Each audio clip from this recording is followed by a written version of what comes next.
alternative Digitalk. Real issues, real talk. Looking for a pair of shoes? Lesaffre stores has a wide range of selection for unisex footwear. We have the best quality of all brands at pocket-friendly prices, and we make deliveries countrywide. Just place your order or reach us on 0772 08 0090. You can also check up at Lesaffre stores on all our social media platforms. Lesaffre, craft your own footprints. Hi Rogers, can I ask you something? Shoot. What does corruption mean? Well, summarily, corruption is abuse of public power for personal gain or for the benefit of a group to which one owes allegiance. For example, when a public office is abused by an official accepting or soliciting a bribe. By the way, private people can be corrupt too, like bribing police officers to escape fines. Okay. So exactly how does that concern me? Well, do you pay taxes? I guess, yeah. What does that have to do with this? Everything. Because those taxes you pay are supposed to facilitate services you use, like water, electricity, roads construction, medicines in hospitals, name it. Okay, that is much bigger than I thought. But it can be stopped, right? Well, yes it can, although it may not be as easy as it sounds. And here is the reason why. Corruption roots are grounded in our country's social, political, economic, bureaucratic traditions and policies. So, what has kept it going this long? I mean, why don't we stop it? Well, the main reason why it has been here for so long is because institutions are weak, either as a result of poorly defined ethical standards of public service, weak administrative and financial systems, or ineffective watchdog agencies. What can we do to stop it? At a national level, we must focus on strengthening the independence and effectiveness of public institutions that fight corruption. At a personal level, we must commit to never giving a bribe. I promise I'll never give a bribe. Well, that's a great decision you have made. Me and you now have to spread this message to all our friends. If we all do our part, corruption will be no more. This message is brought to you by Alternative Digitalk.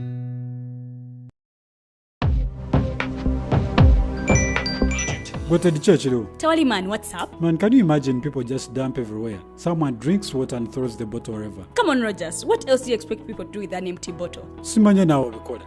Do you know that plastics take at least 450 years to decompose? What? That's a long time. Exactly. Because plastics are made out of a lightweight and flexible material that doesn't decompose easily. And plastics everywhere in the environment cause plastic pollution. What is plastic pollution now? It is the accumulation of plastic waste in the environment, like bottles, polythene bags, straws. All of these contribute to plastic pollution. I have been using them without knowing their effect. Yeah, a lot of people have. Plastics are a danger to the ecosystem, both on land and in water. So how can we overcome this problem? Is there something we can do? Oh yes, we can reduce by minimizing the use of plastics, reuse by repurposing them, or recycle by collecting and processing them into new products. Everyone wants to change the world, but no one wants to change themselves for the world. How about we change our habits for the world? And it starts with me and you. This message is brought to you by Alternative Digitalk.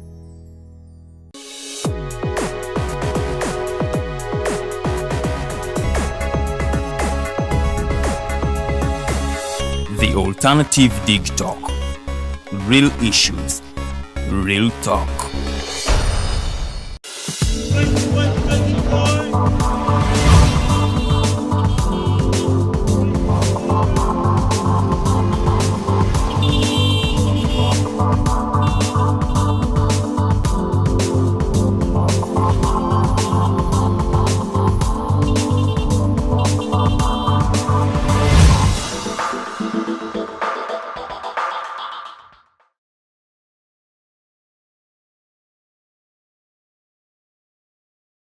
Leero olunaku lwakuna ennaku z'omwezi tubala 17 tuli mu mwezi ogw'omunana omwaka 2023.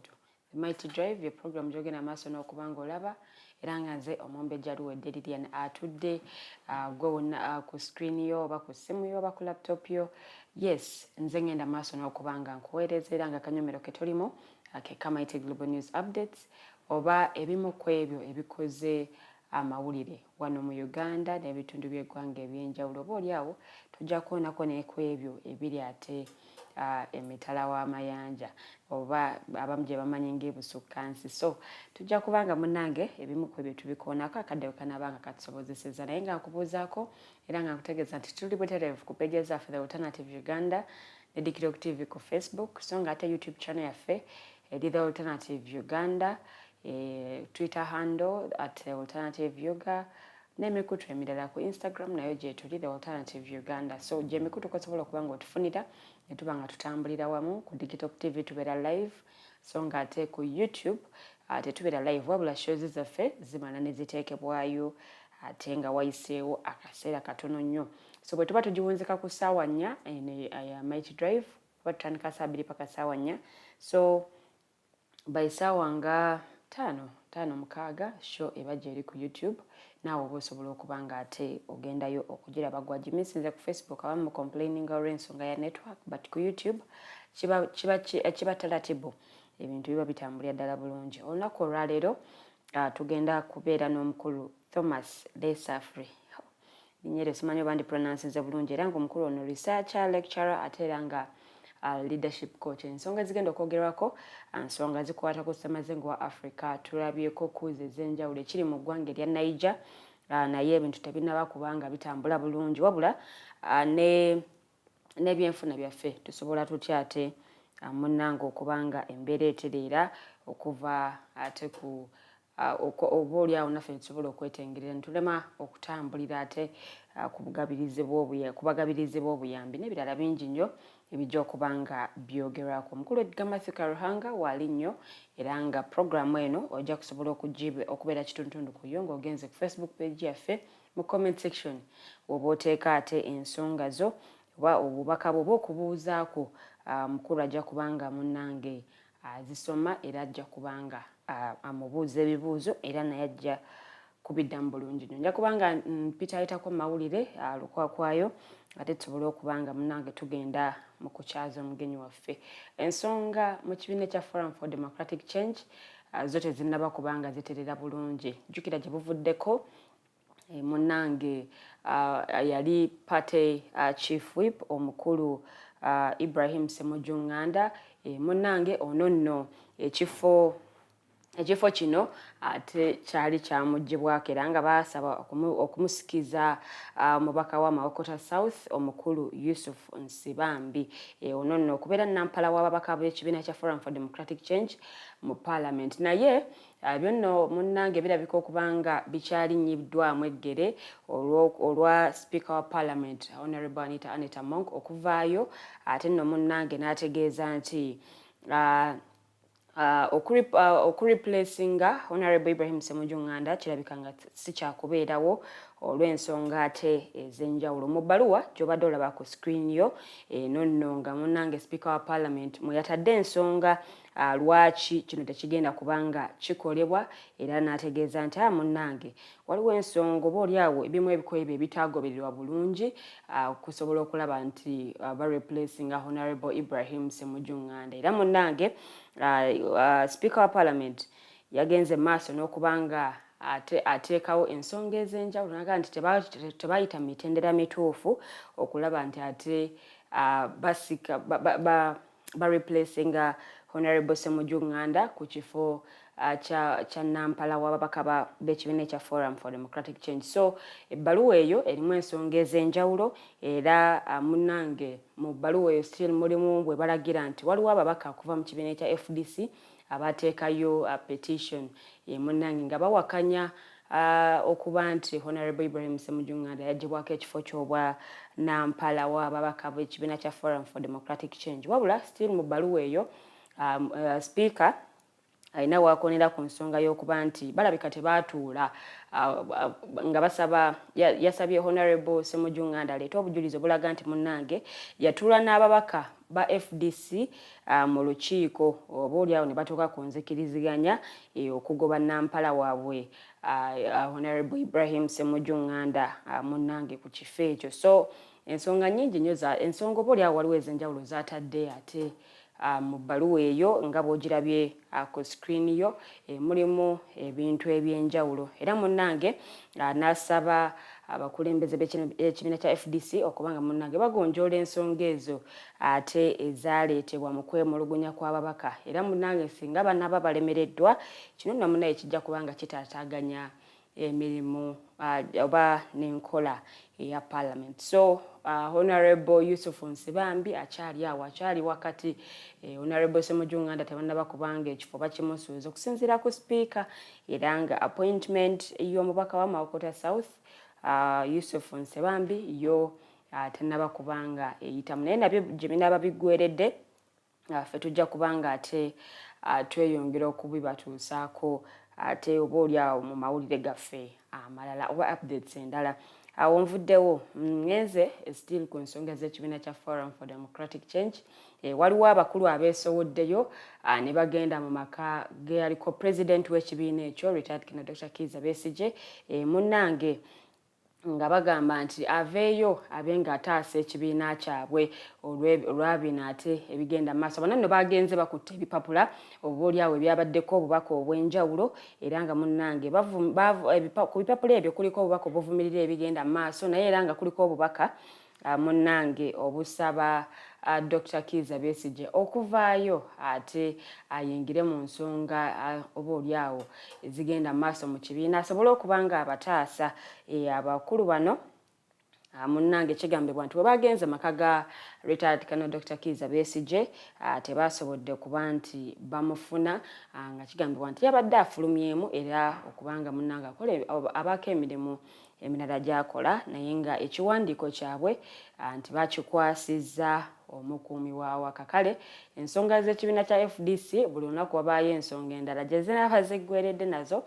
tujja kusobola okuba nga tuzibatuusaako abakulu abo balabye bulungi nnyo nga bagenda ewa Kano okumutegeeza nti munnange jangu obeeko kyokola gwe wali omukulembeze w'ekibiina kino okumalira ddala akabanga era nga bamusaba ate aveeyo munnange abayambe ayenyigire mu nsonga zino abeeko kyakola ku nsonga ezigenda mu maaso mu kibiina kakati ndowooza n'egguliro eryo awo nawo njagala nveewo neeyongereyo ensonga za World Bank wano mu ggwanga Uganda zikyatutuuza obufoofofo nga tusala entoto okulaba butya bwe tusobola okuba nga ensonga zino zitereezebwa omukulembeze w'eggwanga General Kaguta Museveni munnange yavuddeyo n'alagira Ministry evunaanyizibwa ku by'ensimbi okunnokosa n'okuteekerateekera eggwanga okuddamu okwekenneenya embalirira y'eggwanga ey'omwaka 2023-2024 okulaba nga bakendeeza ku bintu ebisaasaanyizibwako ensimbi konno kino kijja kubanga kikolebwa ate okuziba munnange eddibu ery'ensimbi ezibadde zisuubirwa okwewolwa mu banki y'ensi yonna kinajjukirwa nti embalirira y'eggwanga bwe yasomebwa gye buvuddeko munnange ettundutundu ery'ensimbi lye twali twetaaga lyali lirina kubanga lyewolebwa era nga baali basobola okubanga beewola mu banki y'ensi yonna naye nga munnange banki y'ensi yonna yavuddeyo gye buvuddeko netutegeeza nti tewagenda kubaawo loans oba obuyambi bwonna bwonna obugenda okujja eri eggwanga erya Uganda oluvannyuma lw'omukulembeze w'eggwanga okuteeka omukono ate ku tteeka erikugera omukwano gw'ebikukujju. So wano mu ggwanga Uganda omukulembeze w'eggwanga nga bw'ategeezezza nti munnange ministry evunaanyizibwa ate ku by'ensimbi kw'ossa n'okuteekerateekera eggwanga yali badde ate yeekenneenya oba yali badde eddamu okwekenneenya embalirira y'eggwanga eya 2023-2024 era nga munnange omulimu guno gugenda kubanga gukulemberwamu Right Honorable Robina Nabbanja era nga y'ono Ssaabaminisita munnange ono najja kubanga ayambibwako ababaka ba Parliament era nga bajja kubanga basobola okuzuula ebintu ebiri mu mbalirira eno nga munnange bisoboka okubanga bisalwako. Prime Minister yategeezezza nti banki y'ensi yonna okuyimiriza okuwola Uganda munnange lino libeere essomo ate libeere essomo eri Uganda okuyiga okukekkereza era nga munnange yategeezezza nti bakyagenda maaso n'okulaba nga ensonga eno ekolwako awamu n'okutema empenda okulaba botya bwe tutambula ng'eggwanga wabula yakoonyeko ku kyokuba nti enteeseganya zikyagenda mu maaso wakati wa Uganda w'abakulembeze wano mu ggwanga Uganda n'abakulu mu banki y'ensi yonna okulaba nti okusalawo kuno basobola okuba nga bakurivasinga oba n'ebirala ate eby'enjawulo. So bwe binaabitambudde nabyo tujja kweyongera okuba nga tubibaweereza. Awo nvuddewo ku dakiika 15 ezakayita ku ssaawa 2 ez'amakya g'olunaku olwaleero. Mpita ayitamuko olukwakwayo olw'ensonga nti akadde nako tekandi bulungi wabula neeyongeddeyo ate mu ggulire eddala. Gavumenti evuddeyo netegeeza anti munnange etandise okukola enteekateeka z'okukomyawo kampuni ya SGS oba giyite Society Generally de Surveillance era ng'eno eviira ddala mu ggwanga erya Switzerland okujja kuno okuddamu okwekebejja ate emmotoka ku nguudo era nga kino kyakusobola okukendeeza ku bubenje obususse ku nguudo ate ensangi zino. Kino kiddiridde ekitongole ekya Uganda Police Force era kino kyekivunaanyizibwa ku bidduka munnange okufulumya alipoota ku ntandikwa ya wiiki eno nga munnange balaga nti abantu abasoba mu 6 be baafuna obubenje era nga abasoma mu 20 bano nno be baalugulamu obulamu. Kinajjukirwa anti kampani eno yali yayimirizibwa ate okukola omulimu guno era nga munnange bagenda okugiyimiriza ng'ebanja eggwanga lya Uganda obuwumbi obusoba mu 100 era nga munnange yali emaze n'okuba nga ezimba amatabi agawulira ddala 7 mu bitundu by'eggwanga eby'enjawulo. Katulinde ebyo nabo gye binaggweera. Tukyalina ensonga za World Bank ate kakati tulinayo ne kampuni eyaleka etubanja. Kale katulinde ebyo nabyo ate gye binaaba biggweeredde. Nvuddewo antinnyettinnya ate ngenze kuggulira eddala. Ekitongole ekivunaanyizibwa ku mutindo gw'eddagala wano mu ggwanga Uganda ki National Drug Authority kirabudde amalwaliro agaguza abalwadde omusaayi era nga kino kyekiviriddeko n'abantu mu bitundu by'eggwanga eby'enjawulo okugaana ate okugugaba ntegeeza omusaayi. Okusinziira ku kitongole kino bali mu nteekateeka munnange ey'okubaga etteeka eriruŋŋamya ku ngeri abalwadde gye balina okufunamu omusaayi mu malwaliro okunnokosa n'enkozesa yaagwo. Bino we bijjidde bonnange oba bino we bituukiddewo bituuseewo mu nsisinkano gye babaddemu n'ekitongole ekivunaanyizibwa ku kukuŋŋaanya omusaayi mu ggwanga ki Uganda Blood Transfusion Services. Twaliko wano n'omukulu okuva mu Red Cross ng'akobereza abantu okugaba omusaayi naye ne ku mawulire biseera ebiyise twalabako mu ddwaliro erimu nga waliwo omukulu eyeemulugunya nti munnange nagenza okufuna omusaayi gw'omulwadde wange naye ne baŋŋamba teguliyo. Bwe nagenza okunoonyerezaako ne baŋŋamba nsasule akasente okusobola okuba nti nfuna omusaayi guno. Kale etteeka lino bwe linaaba lizze lijja kubaako obaolyawo bye litereeza. Awo nvuddewo ngenze mu Parliament munnange olunaku olw'eggulo yayisizza ate ebibonerezo eri omuntu yenna anaasangibwa ng'akukusa ebiragalalagala era munnange nga singa omuntu ono omusango goba gumuse mu vvi munnange ajja kusasula engasi yakawumbi kamu ak'essente za Uganda oba si kyo ajja kusasula engasi eya ssente ezibaliriddwa mu biragalalagala byasangiddwa nabyo era ng'omuwendo guno gujja kubanga gukubisibwamu emirundi 3 oba okusibwa obulamu bwe bwonna oba okukola ate ebibonerezo byombi. So etteeka kubakozesa ebiragalalagala oba n'abo ababitambuza kale n'ezo ensonga nazo bwe ziri ensonga y'okulima amayirungi oba oliawo enjaga n'ebirala nayo Parliament still yavuddeyo n'egikoonako. So n'ezo ensonga bwe zinaaba zitambudde tujja kuba nga tuzibawa. Ensonga y'ebiragalalagala ensonga ekyali serious mu Parliament era ng'abakulu bakyagenda maaso n'okugiteesaako. Abamu bakikyakisimbidde ku nsonga y'ebiragalalagala okulima amayirungi n'ebirala naye katulinde gye binaaba biggweeredde oba oliawo nabyo tujja kusobola okuba nga ate tubibatuusaako. Kakati ababaka still olunaku lw'eggulo munnange bagenze maaso ate okubanga bakola okunoonyereza obanga balambula munnange akakiiko akavunaanyizibwa akakiiko ka palamenti akavunaanyizibwa ku by'entambula olunaku olw'eggulo bagenze maaso n'okubanga balondoola ensonga ya digital number plates wa weetuuse era nga bagenze okulambula munnange omulimu guno ku bifo oba wateekebwawo kubanga bakola ku nsonga zino eza digital number plates. Munnange bagenze otuukawo nga ebintu biri bulala nnyo nga ekifo kyateekebwawo naye ng'ate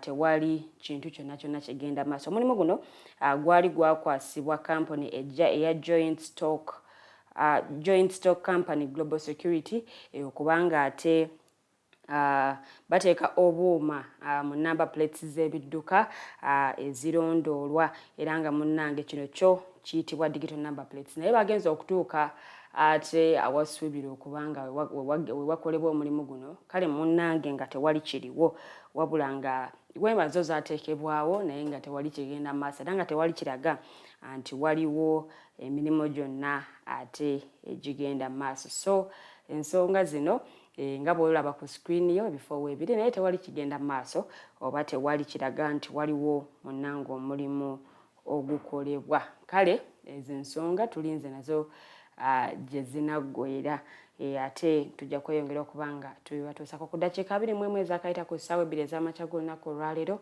Updates zaffe njagala nziwunzikire wano wabula nga bo abanywi ba walagi ate boolekedde obutaddamu kulaba ku bika bya walagi ebimu ate bye babadde basinga okwettanira oluvannyuma lw'ekibiina ekitaba abayiisa walagi wano mu ggwanga erya Uganda eki Alcohol Industry Association ate okulabula nga bwe kigenda okuwera ebika bya walagi ebimu munnange olw'obutatuukana na mutindo.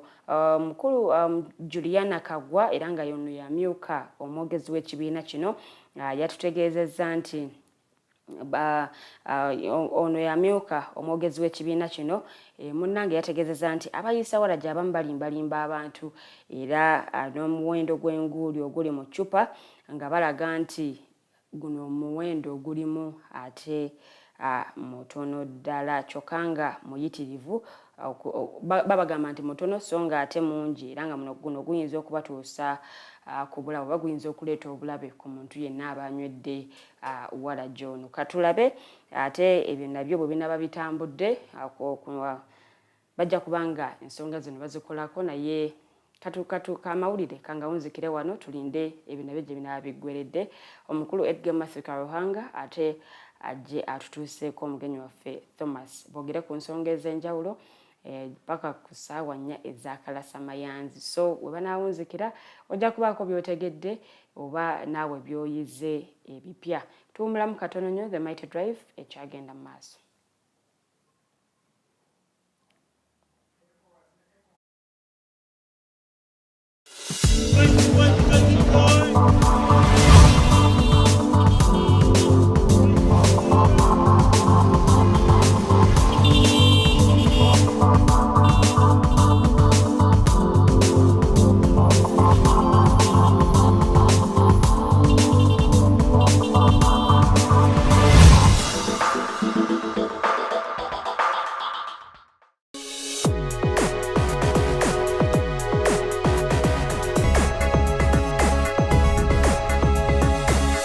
The Alternative Digitalk. Real issues, real talk. Are you craving for that special meal that will entice your taste buds and leave you with lasting thrilling memories? Look no further. Spice Island Bulenga has got your answer. Natural, fresh and delicious juice, the best meals. Don't miss our daily specials from Monday to Sunday. Pizza Wednesday, Saturday Pizza Bonanza, you buy one and take two. Come dine with us and feel the experience. We are located at Prime Shopping Center in Bulenga, Mitiana Road. For inquiries, call us on 0704111720. Spice Island, we treat your cravings. Looking for a pair of shoes? Lesaffre stores has a wide range of selection for unisex footwear. We have the best quality of all brands at pocket-friendly prices, and we make deliveries countrywide. Just place your order or reach us on 0772 08 0090. You can also check up at Lesaffre stores on all our social media platforms. Lesaffre, craft your own footprints. Hi Rogers, can I ask you something? Shoot. What does corruption mean? Well, summarily, corruption is abuse of public power for personal gain or for the benefit of a group to which one owes allegiance. For example, when a public office is abused by an official accepting or soliciting a bribe. By the way, private people can be corrupt too, like bribing police officers to escape fines. Okay. So exactly how does that concern me? Well, do you pay taxes? I guess, yeah. What does that have to do with this? Everything. Because those taxes you pay are supposed to facilitate services you use, like water, electricity, roads construction, medicines in hospitals, name it. Okay, that is much bigger than I thought. But it can be stopped, right? Well, yes it can, although it may not be as easy as it sounds. And here is the reason why. Corruption roots are grounded in our country's social, political, economic, bureaucratic traditions and policies. So, what has kept it going this long? I mean, why don't we stop it? Well, the main reason why it has been here for so long is because institutions are weak, either as a result of poorly defined ethical standards of public service, weak administrative and financial systems, or ineffective watchdog agencies. What can we do to stop it? At a national level, we must focus on strengthening the independence and effectiveness of public institutions that fight corruption. At a personal level, we must commit to never giving a bribe. I promise I'll never give a bribe. Well, that's a great decision you have made. Me and you now have to spread this message to all our friends. If we all do our part, corruption will be no more. This message is brought to you by Alternative Digitalk.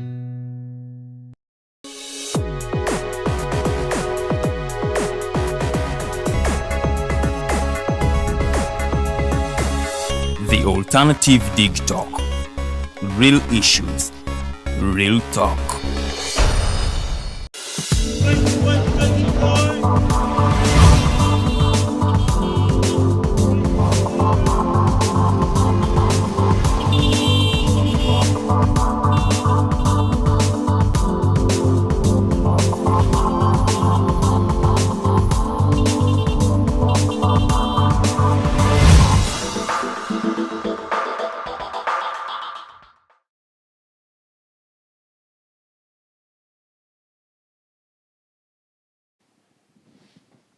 Good morning, welcome to the Mighty Drive Show.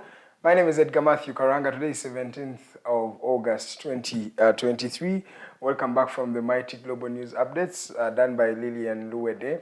She was trying to juxtapose or tell you what is happening in Uganda today and of course the rest of the world. So thank you so much for tuning in. My name is Edgar Matthew Karahanga and of course I'm here on a Thursday and we are going to be going global. We're going to be talking about what is happening on the continent, especially on the African continent. A lot of stories therein. We have a coup d'etat that has been happening in Niger up to today.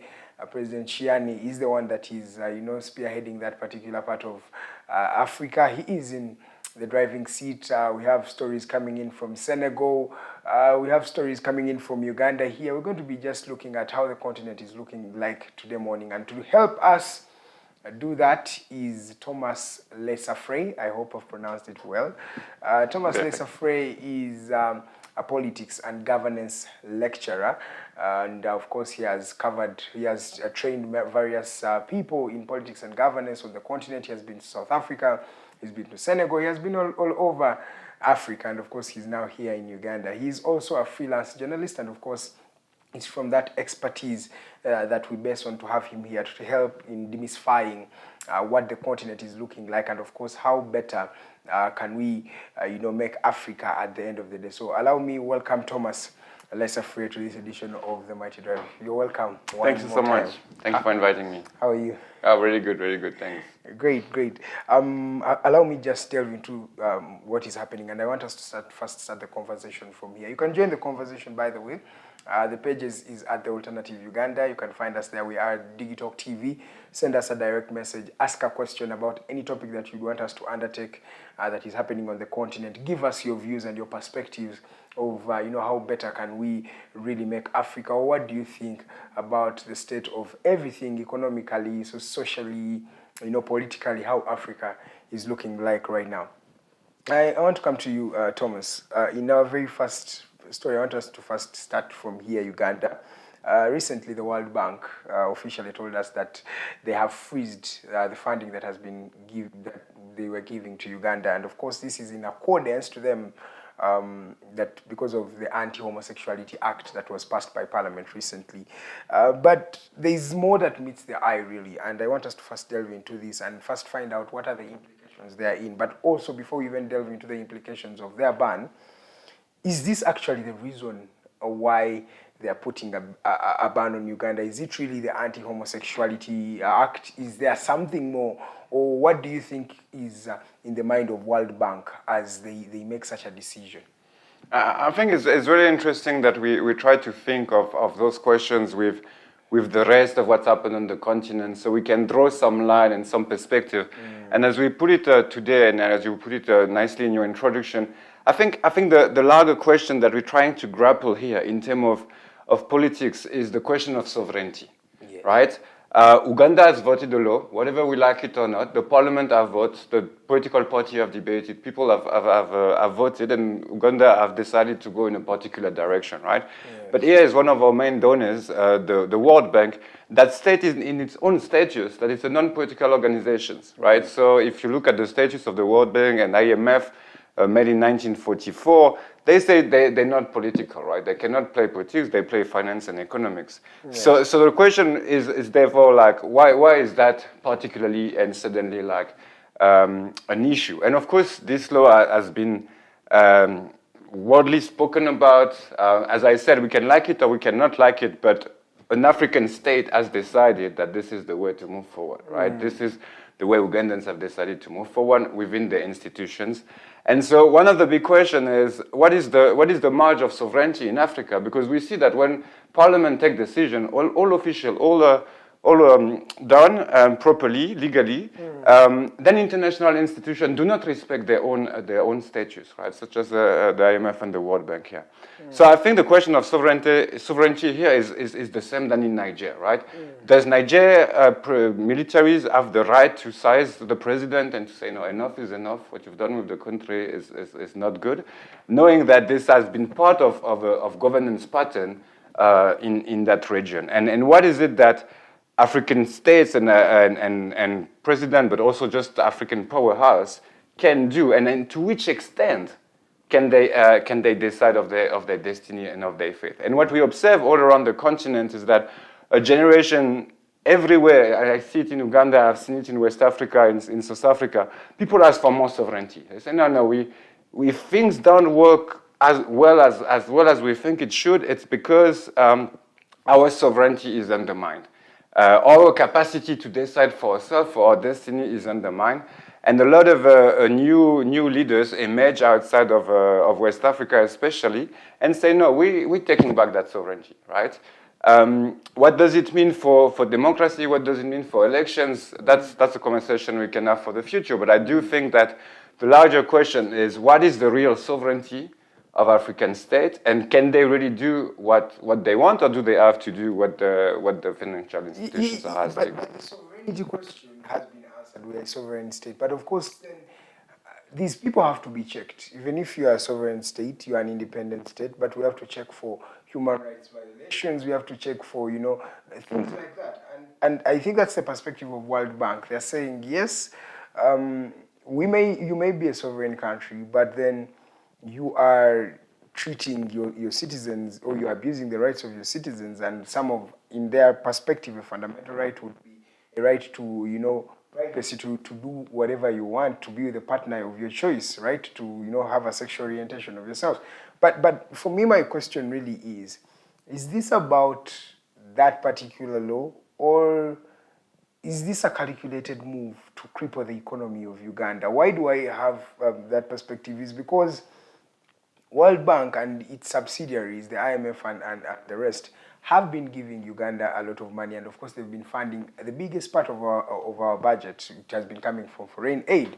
And with World Bank stopping its resources, that means the economy has to suffer a bit, right? Do you agree with me? Not even a bit, but it may really be affected very much, because the government of Uganda at least funds at least, I think, 28 trillion of the 52.7 entire budget. So that shows you how World Bank has been doing it.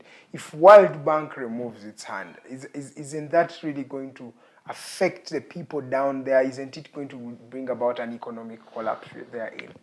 We need to remember that World Bank give loans, right? Yeah, so those aren't philanthropists. Those are not people that suddenly decide, no, we have too much money and we want to give it to a country. But you've seen them forgive us, especially fast growing countries like African countries like Uganda. Yeah, but Uganda have good macroeconomics now. The debt, Ugandan debt is no more than 45% of the GDP, which is an okay level. If you compare with Zambia, which was 130% before it defaulted, Uganda is following the right path in terms of finance, at least to claim those loans, right?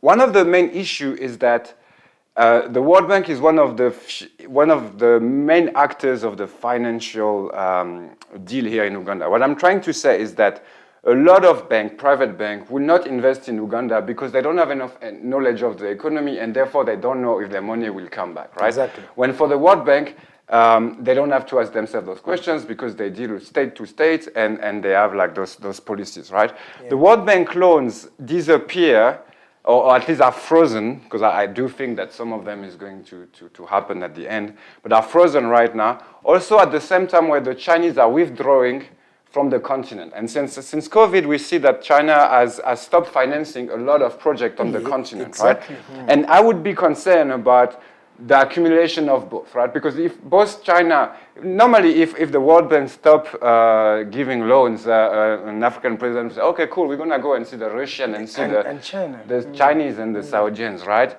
But right now we know that China is also freezing its financial activity on the continent. And we know that there's new powerful actors emerging. Emirates, states, Arabia Saudi. They travel the continent. Actually, those leaders travel the continent. So to get back to your initial question of what will be the impact for the Ugandan society, so I do believe that the World Bank finance mainly big infrastructure. I mean, it's not just to believe it's what they write in their reports, right? Yes. So there is definitely some part that have to do with education, but a big part of the money is infrastructure, right? And those infrastructure are often built by foreign national films. Exactly. It's not Ugandans' national films that have those that capacity, or at least there is Ugandan film that have that capacity, but the World Bank choose also who is going to develop those roads. So in terms of the real impact that we can expect, what we can expect is Uganda to finance the same project, to decide, okay, we continue that project, right? I'm thinking of road and schools and things like this, but we're gonna get the money from somewhere else. The price will not be the same. So let's say they wanted to borrow $100 million. Now the cost of this with the World Bank would be you have to reimburse 110. Yes. Now we have to reimburse 125. So the cost of our development here in Uganda is higher. Exactly. Because of this. And it's particularly higher because also, as I said, China has also withdrawn. Because 5 years ago, the IMF does that, China come and knock and say, hey, we are here. Come here. Let's make the check, right? Because they're smart, and they also know they have an interest into it, right? China has developed like the thick road all around the world. It goes to Mombasa. They have an interest into making sure that they also have a look at the resources that comes out of this region, come out of East Africa, right? So I think the main consequences for Ugandans will be that what the government have planned to do with the IMF, it will ultimately be done, or some part of it will be done, but it will be more costly. And it will be more costly for Ugandans, for the budget, and therefore, at the end, for the taxpayers. Okay, I get your analysis, but what does this then, which position does this leave President Museveni? Because you realize, or for me, I have a perspective that this may be a targeted thing for President Museveni. Why do I say this? The World Bank and its subsidiaries have always been allies of President Museveni, even in the past as he was still fighting, right? Correct. Before he even caught power. You can say that they were some of the people who contributed to his success. 100%. They are in. Now, it looks like 40 years down the road, or 37 years down the road, they are pulling out. They're saying, now let's leave your thing for yourself. And now, you bring in another perspective of China, China is no longer also in the equation, and President Museveni has been, focusing on China, Exim Bank. They even constructed our road that we have.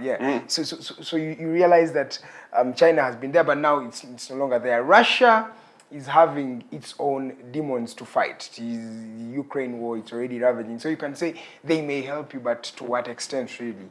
So where does this leave President Museveni? So it's a really good question. Definitely, President Museveni I believe President Museveni is comfortable with the future. He believes his power will be maintained and sustained, because even if IMF stop giving money for certain projects that Ugandans will be impacted by, money from petrol is coming, right? And I think in his mind, when he tells us, no, we continue our development without the World Bank, what he really means is that now we have the petrol money is coming, and we're going to use some of that petrol money to replace the World Bank, right? That petrol money is not coming now, but definitely will be there for the next elections, right? So what we don't want is we don't want President Museveni to arrive to the next elections with a country that is in decline, with an economy that is not doing as well, right? But getting back to your sovereignty question, I think it's a really important question. Is Museveni targeted here? Honestly, I'm not inside the World Bank, and I'm not so sure. But what I know is that if East Africa was already a community of states, if Tanzania, Kenya, and Uganda were integrated, way much more integrated, that would not be happening, right?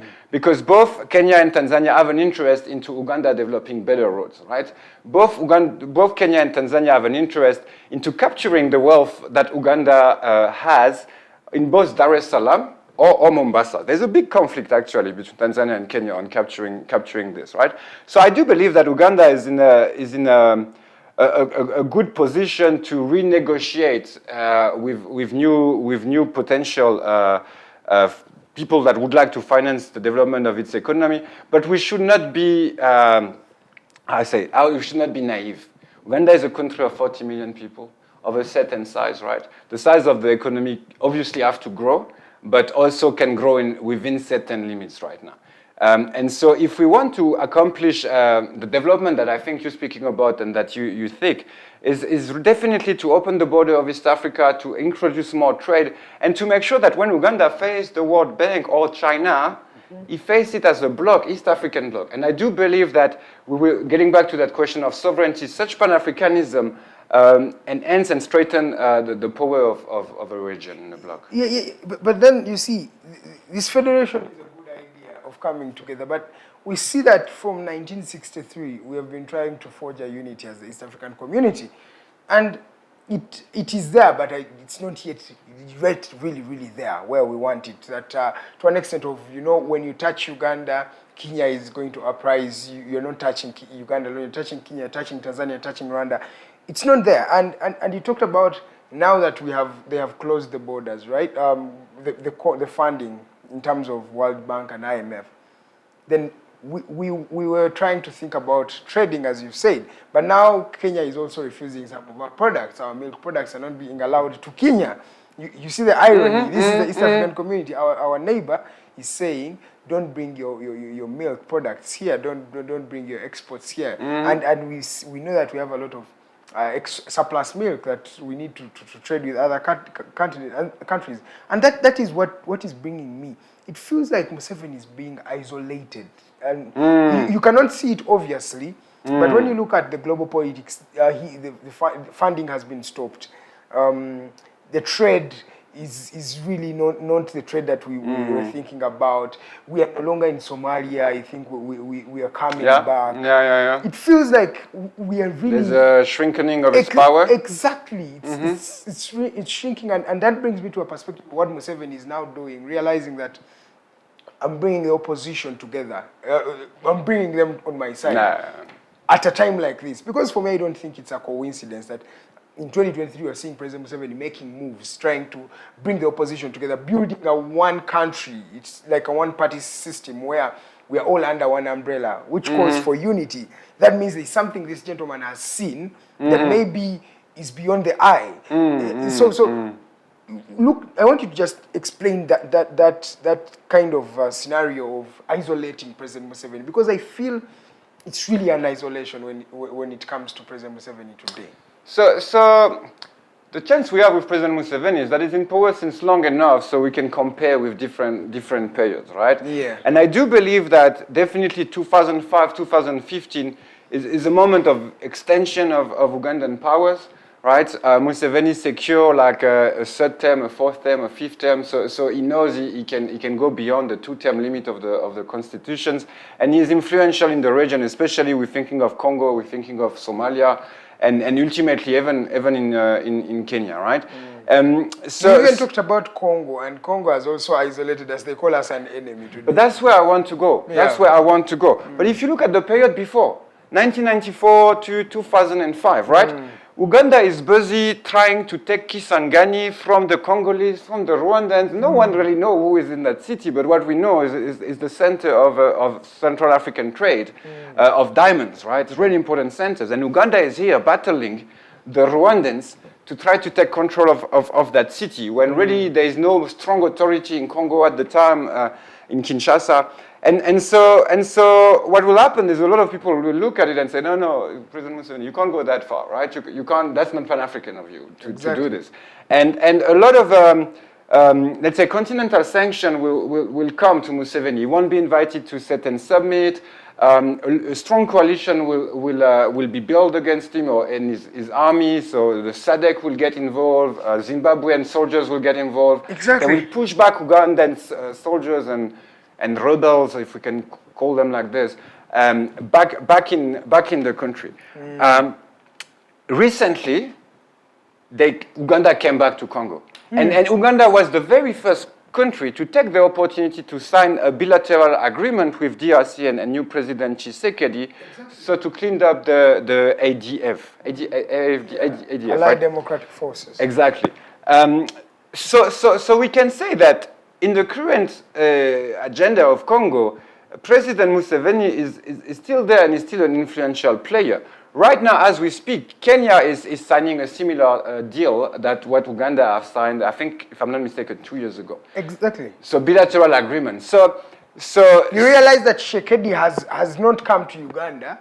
Tshisekedi has jumped Uganda and gone to Kenya and says, I'm paying you, Ruto, to train my soldiers. Right? And the same Tshisekedi was the same guy that President Museveni signed a deal with, and also Tshisekedi allowed us to even take our forces there this is correct. to fight the ADF, right? So you realize, and he has also jumped Uganda and gone to Angola, and he's dealing with the Angolans and SADC, right? But Uganda is here. We have a formidable force. He's jumping and he's going to the Angolans, the same Angolans we were fighting along with in the 90s.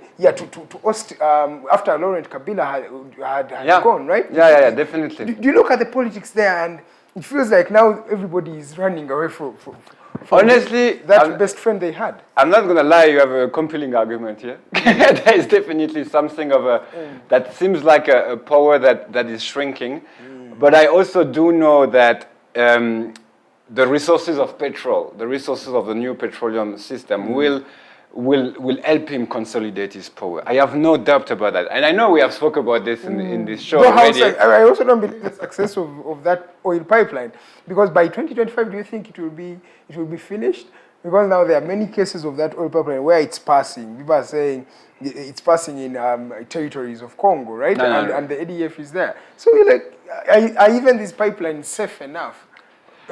The pipeline question is always a big question. Even in Niger, we'll speak about Niger after, but there's also Niger is becoming a petroleum producer, exactly like Uganda. And exactly like Uganda, he has to build a pipeline, right? And exactly like Uganda, if there's a rebellion in the middle, it's a problem you have to sort out. Exactly. Right? Who's going to fund such with the risk that is that big? And I don't know if you know, but the pipeline of the Ugandan pipeline that will go to Tanzania, ECOG pipeline, is the state-of-the-art technology, right? So exactly. it's really expensive. And have you heard like Total saying like, hey, no, because of the new gay law, anti-gay law, I'm not going to finance the pipeline? No. Those are really key infrastructure. They're not going to joke about that. They can joke about like the potos of Kampala because that's quite political, but they can't really joke about such infrastructure, right? So we have a similar situation actually if you look at Niger and Uganda here. But when it comes to President Museveni and his ally in the region, I definitely we agree. Ruto and Museveni aren't best friends. I don't think Museveni voted for Ruto, and what Kenya is doing is really sounds anti-Pan-African. It sounds like against East African interest in a lot of cases. They fight Uganda, they fight Tanzania also. They're really nationalistic. There's really a nationalism that emerged out of Kenya that I believe is a threat to Pan-African agenda, right? But if you get back a bit and we look at does Museveni still has enough power to rule Uganda? Yes. Does Museveni still have a solid grip on his army that could potentially do a coup d'etat if something goes wrong, right? Yes. Does Museveni has enough plan for his army so they receive money? Yes, but a bit less, right? So basically what I'm saying is that all the generals and the soldiers that were in that Somalian mission were receiving European Union money, right? Yes. So euros. And so those people, those soldiers now suddenly are a bit like, let's say, unhappy about the decision. So we have soldiers, we have generals that are now available in the country, let's call it like this. So will they be redeployed in another conflict? Well, probably not, because as you said, like Museveni is not at the heart right now of all those games. But also, like, it has, we should not underestimate his power. Someone in power since 1986, right? Up to 2023. That's not a mistake. That's no mistake. There's a talent, there's a political talent here. And when you tell me that he's trying to recompose his own power coalition, I say yes, you might be right. Most probably he's losing power, but he's also recomposing, recycling, reorganizing his own power at home. And I do believe personally, and I'm conducting research on this topic right now, so I don't want to extend myself too much, but I do believe that he has the environmentalist agenda.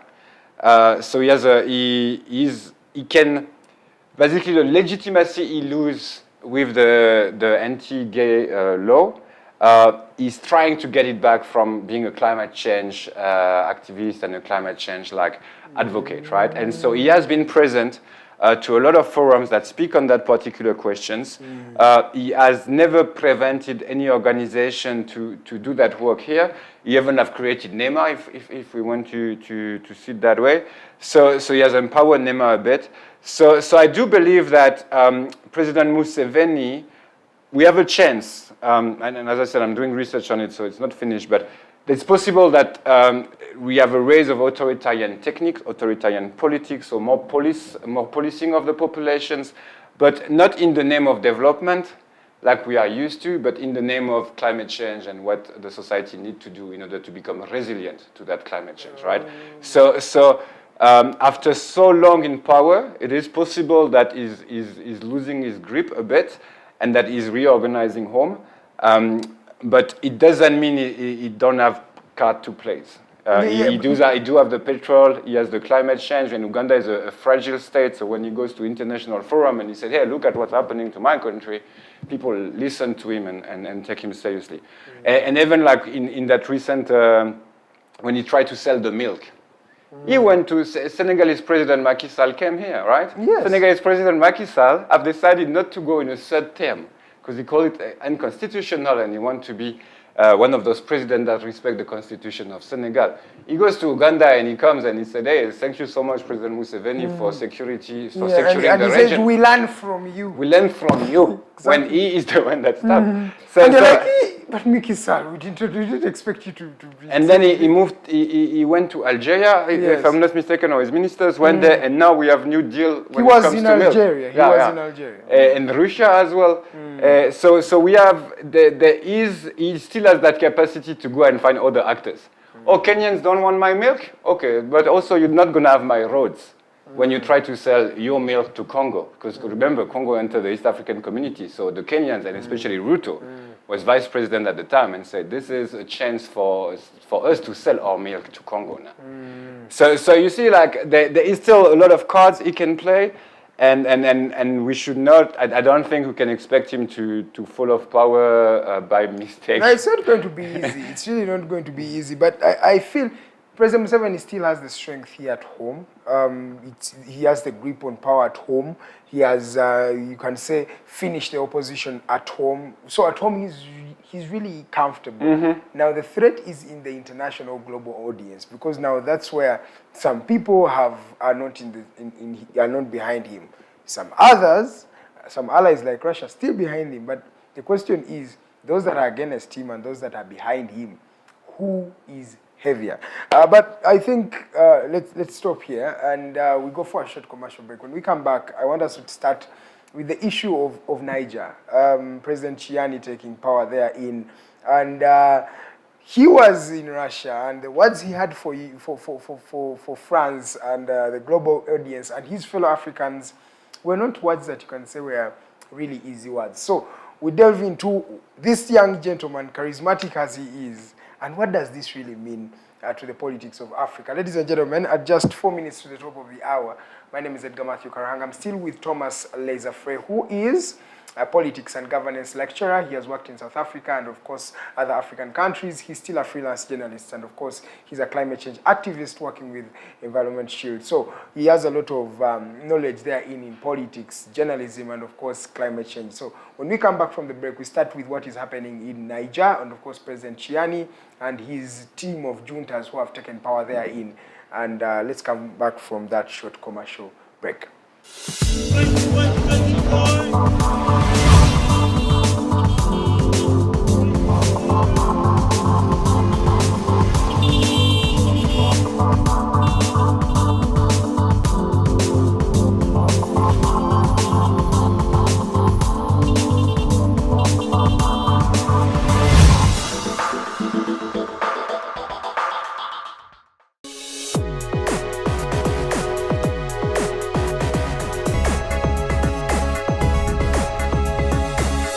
The Alternative Digitalk. Real issues, real talk. Hi, Rogers. Can I ask you something? Shoot. What does corruption mean? Well, summarily, corruption is abuse of public power for personal gain or for the benefit of a group to which one owes allegiance. For example, when a public office is abused by an official accepting or soliciting a bribe. By the way, private people can be corrupt too, like bribing police officers to escape fines. Okay. So exactly how does that concern me? Well, do you pay taxes? I guess, yeah. What does that have to do with this? Everything. Because those taxes you pay are supposed to facilitate services you use, like water, electricity, roads construction, medicines in hospitals, name it. Okay, that is much bigger than I thought. But it can be stopped, right? Well, yes, it can, although it may not be as easy as it sounds. And here is the reason why.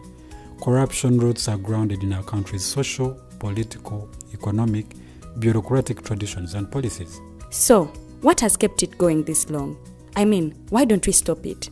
Well, the main reason why it has been here for so long is because institutions are weak, either as a result of poorly defined ethical standards of public service, weak administrative and financial systems, or ineffective watchdog agencies. What can we do to stop it?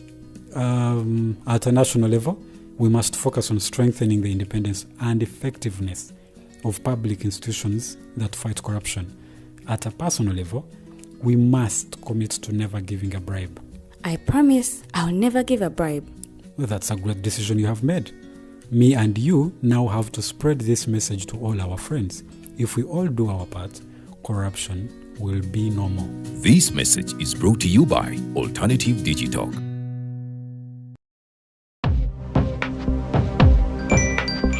Go to the church, though. Tawali man, what's up? Man, can you imagine people just dump everywhere? Someone drinks water and throws the bottle wherever. Come on, Rogers. What else do you expect people to do with an empty bottle? Simanya now, did you know that plastics take at least 450 years to decompose? What? That's a long time. Exactly, because plastics are made out of a lightweight and flexible material that doesn't decompose easily. And plastics everywhere in the environment cause plastic pollution. What is plastic pollution now? It is the accumulation of plastic waste in the environment, like bottles, polythene bags, straws. All of these contribute to plastic pollution. I have been using them without knowing their effect. Yeah, a lot of people have. Plastics are a danger to the ecosystem, both on land and in water. So how can we overcome this problem? Is there something we can do? Oh yes, we can reduce by minimizing the use of plastics, reuse by repurposing them, or recycle by collecting and processing them into new products. Everyone wants to change the world, but no one wants to change themselves for the world. How about we change our habits for the world? And it starts with me and you. This message is brought to you by Alternative Digitalk. Looking for a pair of shoes? Lesaffre stores has a wide range of selection for unisex footwear. We have the best quality of all brands at pocket-friendly prices, and we make deliveries countrywide. Just place your order or reach us on 0772 08 0090. You can also check up at Lesaffre stores on all our social media platforms. Lesaffre, craft your own footprints.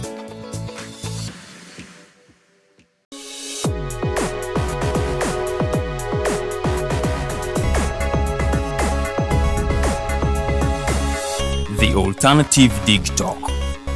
Real issues. Real talk.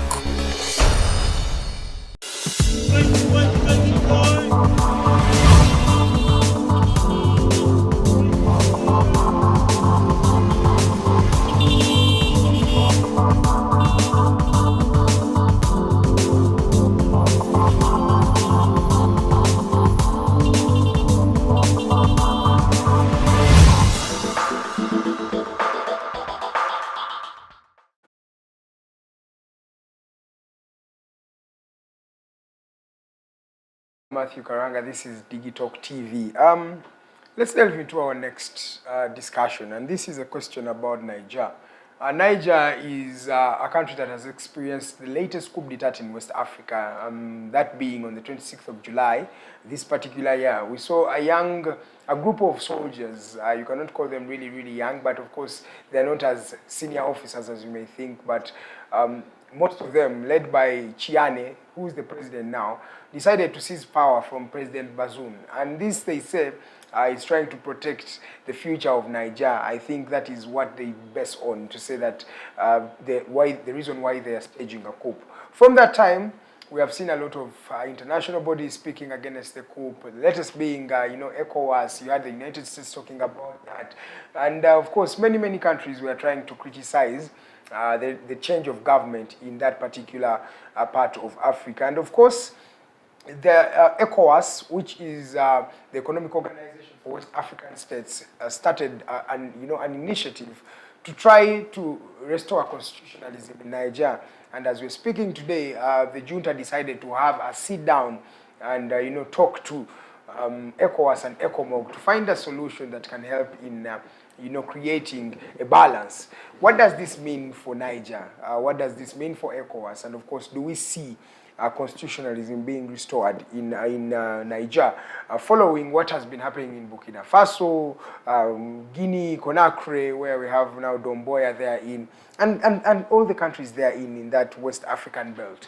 What does this look like? Can we restore constitutionalism really? There's really I think that let's try to think of it as a puzzle, right? So where different piece comes together, and right now a lot of pieces are coming together, and that's what we notice, right? Yes. So the first thing is to say Niger was ruled by President Bazoum, which was best friends of previous President Issoufou, right?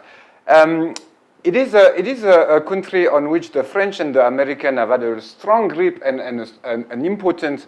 They looked at it really carefully from the 70s, 80s, and 90s because he has a lot of uranium, and at the time he was one of the main producer of uranium for France, which has all of his electricity on nuclear power, right? Yes. So when we speak of sovereignty, we can say that a lot of part of Niger, a big part of Niger, wasn't really sovereign, right? Yes, then the president Issoufou take power. He do one mandate. He do a second mandate. Then he said, I stop, I respect the constitution. We all clap, right? Looks great. And then President Bazoum is elected after him. He was his best friend. He was one of his minister, right? And so we think Mohamed Issoufou is great. He's a great Democrat. Mo Ibrahim goes and congratulate him, give him the bursary. His name starts to circulate around to become the next Secretary General of the UN. Exactly. Right? So we're thinking of a big man, right? Clean hands. But really recently, the justice, American justice, French justice, and Niger justice have started to look at a contract around 2,500 tons of uranium, which has a bit disappeared. And it's called the Uranium Gate. And now a lot of people say, oh, wait a second, it was way much more corrupt than what we imagine, right? And the narrative of the French and the Americans in Niger always have been, this is a democratic country, elections have functions here, like this opposition can take power. It's beautiful. It's a beautiful democracy, right? That was fake news. From day one, the election organized in Niger were not free and fair. This is not real that Issoufou organized an election and that the one he chose won the election. This is not the narrative. The reality is that Issoufou was still in power. The same way, you have this dimension between Obama and Biden. Biden was vice president of Obama, and a lot of people say Obama still has a lot of grip in American power. So what happened is, here you have two presidents, right? One is an ex-president, Issoufou, the other one is the new president, Bazoum. And Issoufou started to realize he's not going to become Secretary General of the UN because of the Iranian Gate. And suddenly, because he cannot become president of the UN, he's thinking of a plan B, right? Yes, please. And what is his plan B? Get back into power, right? So what is happening is President Bazoum slowly but surely get independent of his mentor. Which was bound to happen. Which was bound to happen, but did not happen in Russia with Medvedev and Putin. But yet we were all thinking it might happen, right? So President Bazoum got independent, get autonomous, and suddenly the head of the presidential guard arrest him. The head of the presidential guard, not the army. The head of the presidential guard. But remember, the army also had tried earlier to stage a coup against Bazoum. And it failed. Yeah, and it failed. And now suddenly, I think the area officers, soldiers, the one who would fly. Who was named the head of the presidential guard? Was it Bazoum or was it Issoufou? It was Issoufou. Yes. So Issoufou called his friends and said, you know what, Tijani? Said, you know what? Bazoum is not doing the right thing right now. Bazoum is trying to get independence. He's not answering my phone call. There's something going on. And I won't become Secretary General of the UN as I thought I will.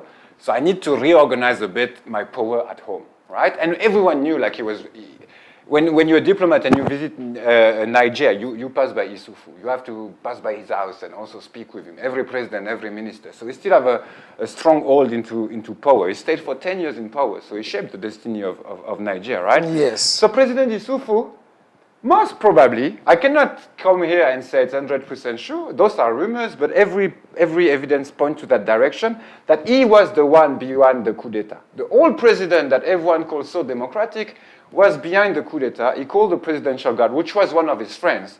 The guy arrested Bazoum, Gianni arrested Bazoum, and then the army said, whoa, what's going on here?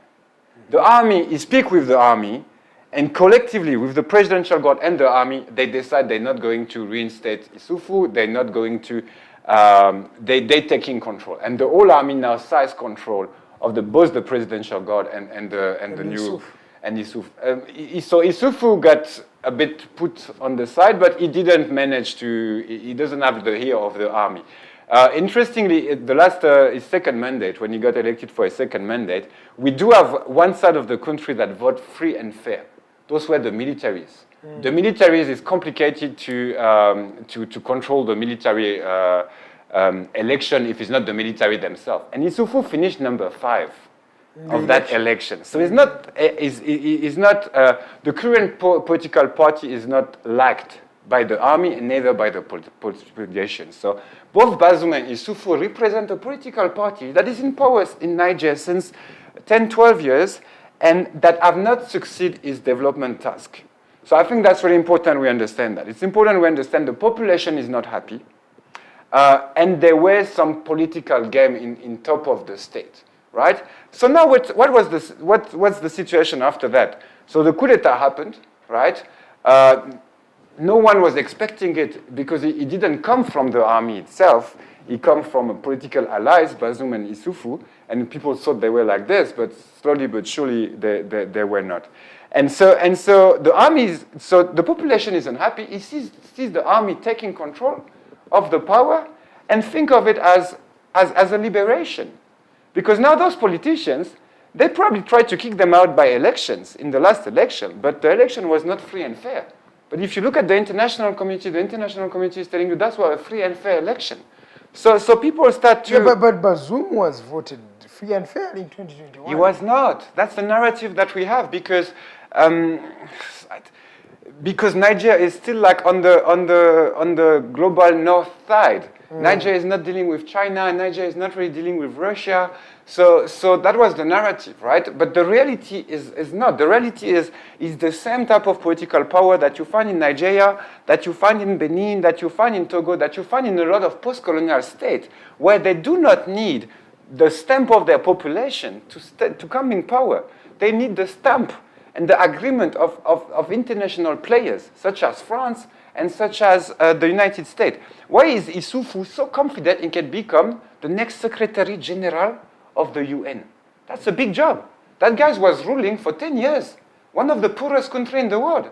Is Niger still poor? Yeah, it is. Those politicians have not been able to change the fate of Niger populations. But he was so confident he can take the head of the UN because he was backed up by France. Because France, as the member of the 5 permanent states that ruled the UN since 1945, could back him up and could say, no, you are the one.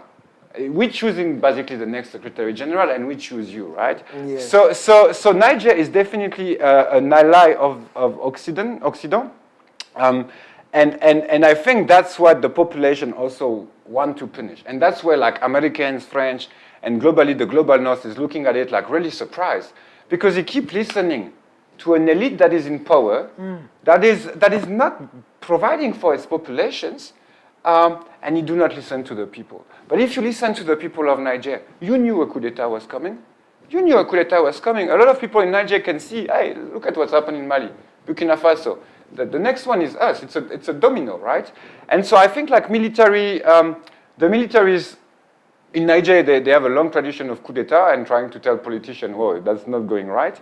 And we can be against that, right? We can be against that as Democrat but the reality, the political reality of Niger is that you do not kick out a wrong president or a bad politician by elections. It's happened via coup d'etat. It always have happened via coup d'etat, and when presidents become too important, too strong, and they try to do crazy stuff, the army have always interfered.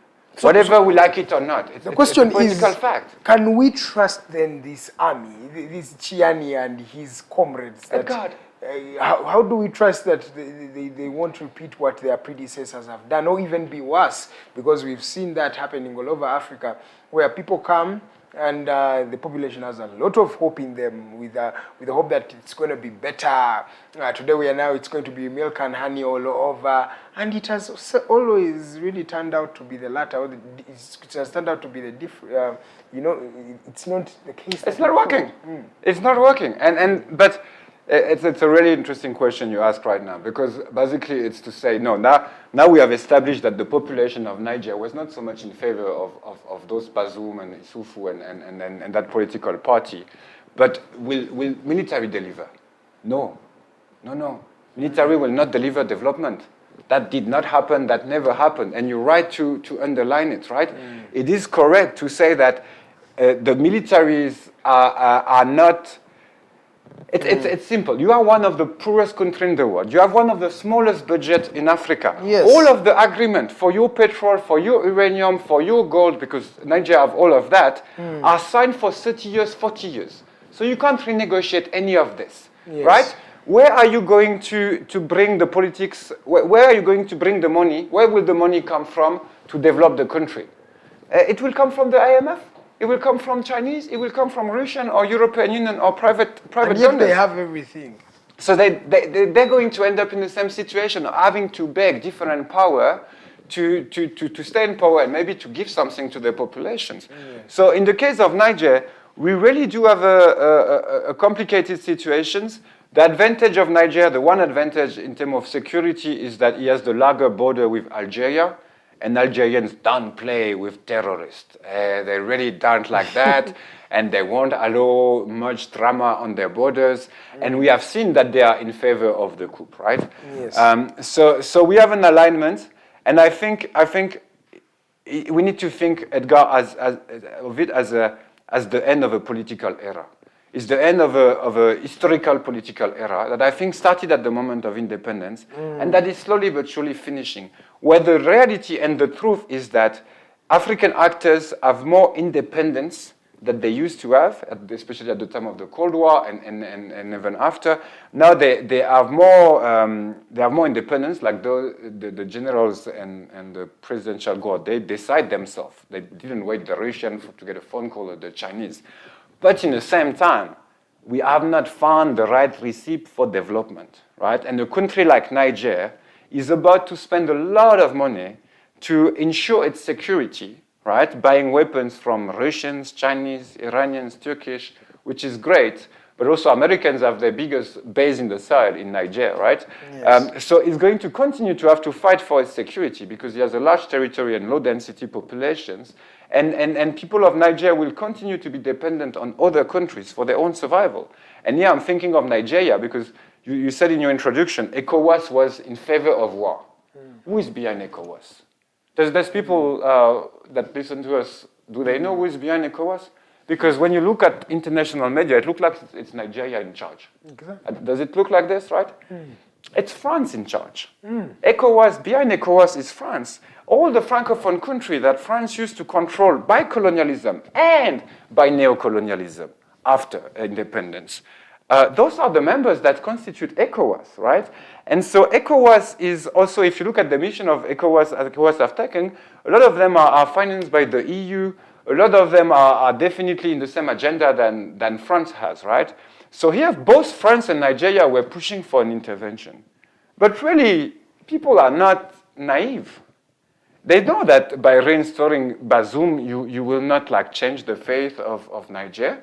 The guys have been in charge already. Has it delivered? No, not really, right?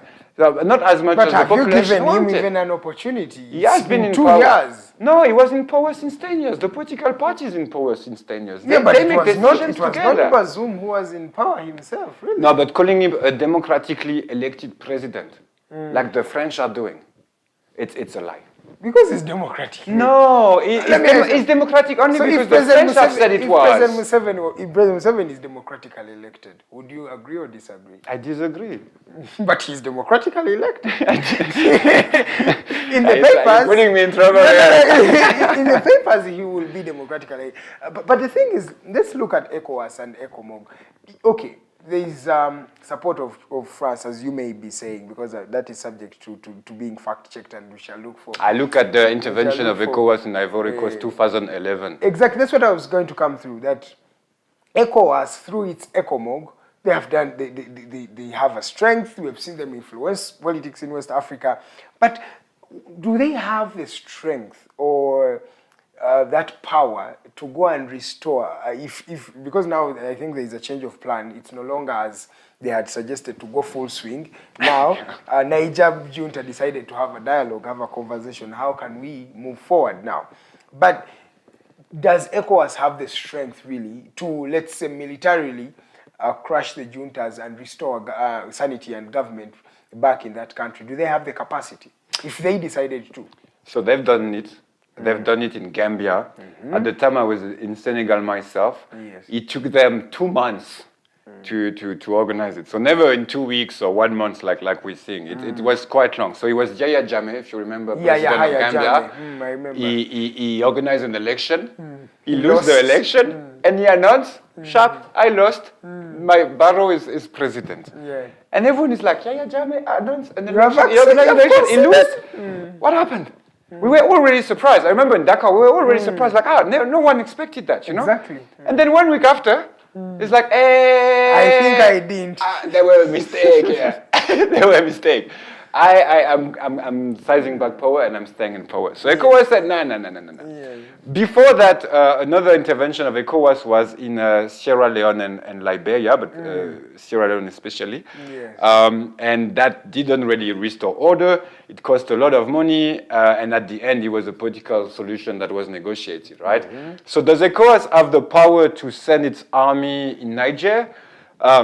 Technically, yes. In terms of logistics, yes. But we need to remember it's a lot of money, so it costs money, right? And that not every countries agree with each other within the zone, right? All the countries that have gone through a putsch, so Guinea, Mali, Burkina Faso, and now Niger. In fact, prior to the decision that was made by ECOWAS, we saw the president, the vice president of Niger now, traveling to Burkina Faso, traveling to Guinea, traveling to Mali, trying to forge a unity. Hey, these guys are coming for me. Is there a way you can help out? What can we do next? And funny enough, now the Americans have recognized the new power, right? And where is that guy? He's in Chad, next door. And we know Chad is the last paradise for France-Afrique. The French still have a strong grip on Chad, and they used to have a strong grip in Niger. The real question here is also like, which new allies can Niger bring? Those militaries, right? Those generals, can they find new allies? Is it better to have ECOWAS and the EU and the AU, or is it better to have to receive help from Mali, Guinea, and all those putschist states, right? And Burkina Faso. That's I think the big question. What can they do differently that the politicians were not doing? And honestly, when you look at the history of governance, like the answer is often nothing much, nothing much, right? Will they be able to restore the sovereignty of their country?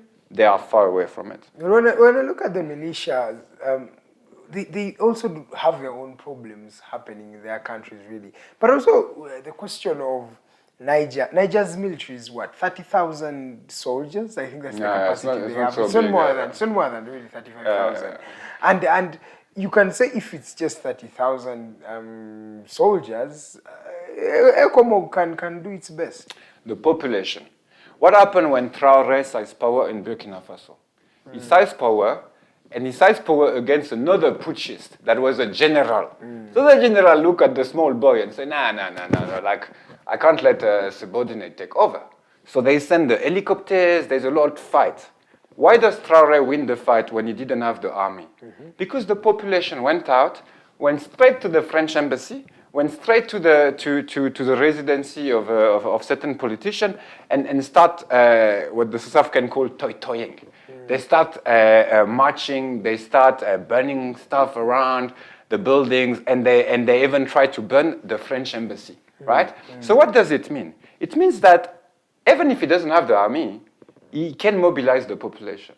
So now think of it, because that was the last coup that happened. Now the militaries in Niger have seen that. When they seized power, what did they do?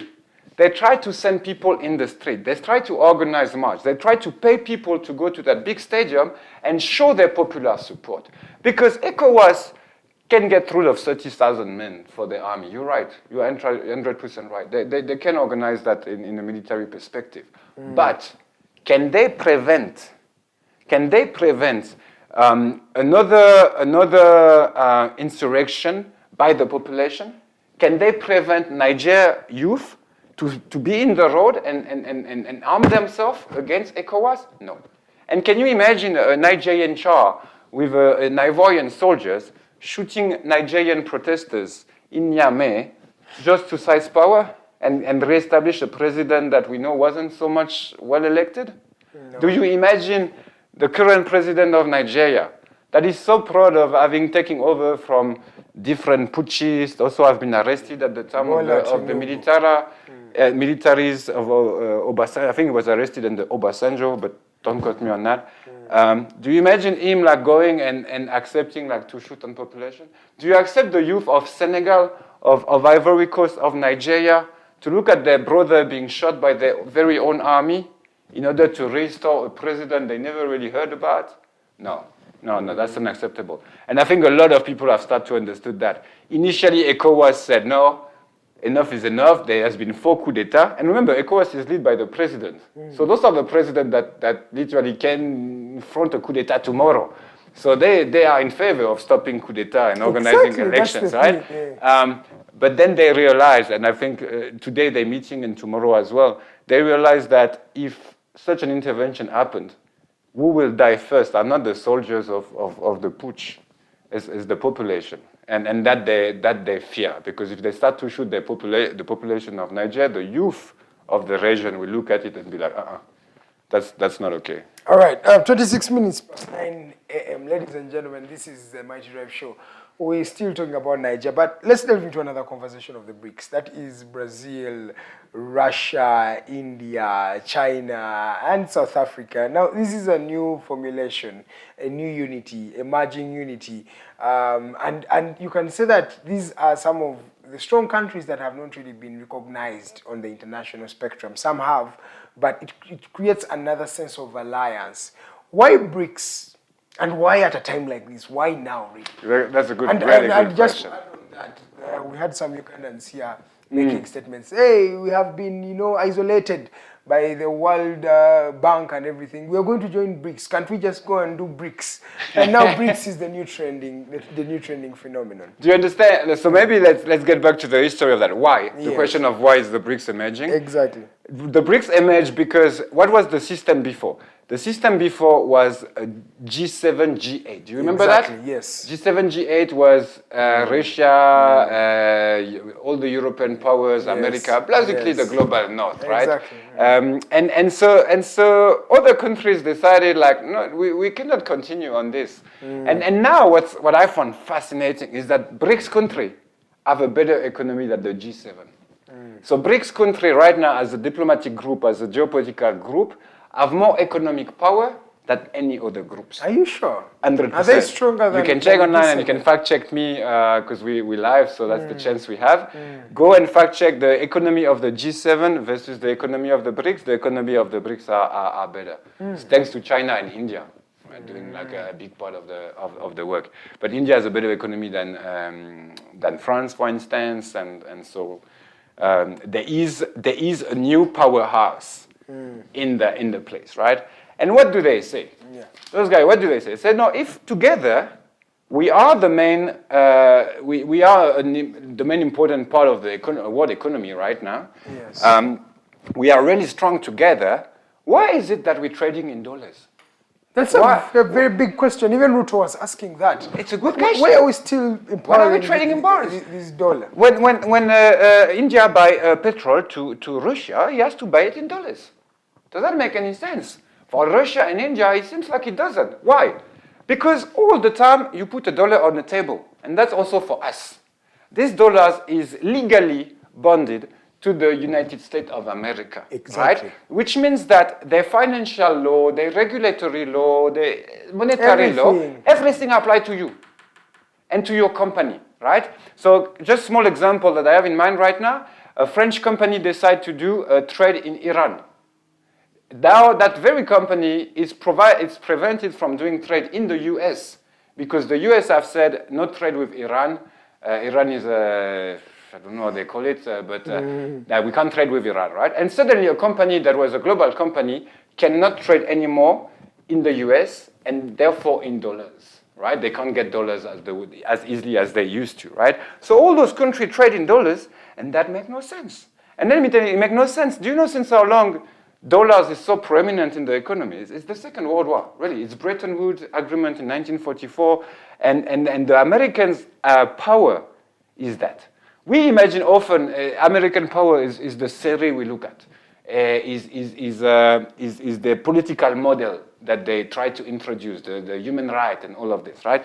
American power is based on the dollars. It's based on their capacity to be the monetary leaders of the world, right? And BRICS say no.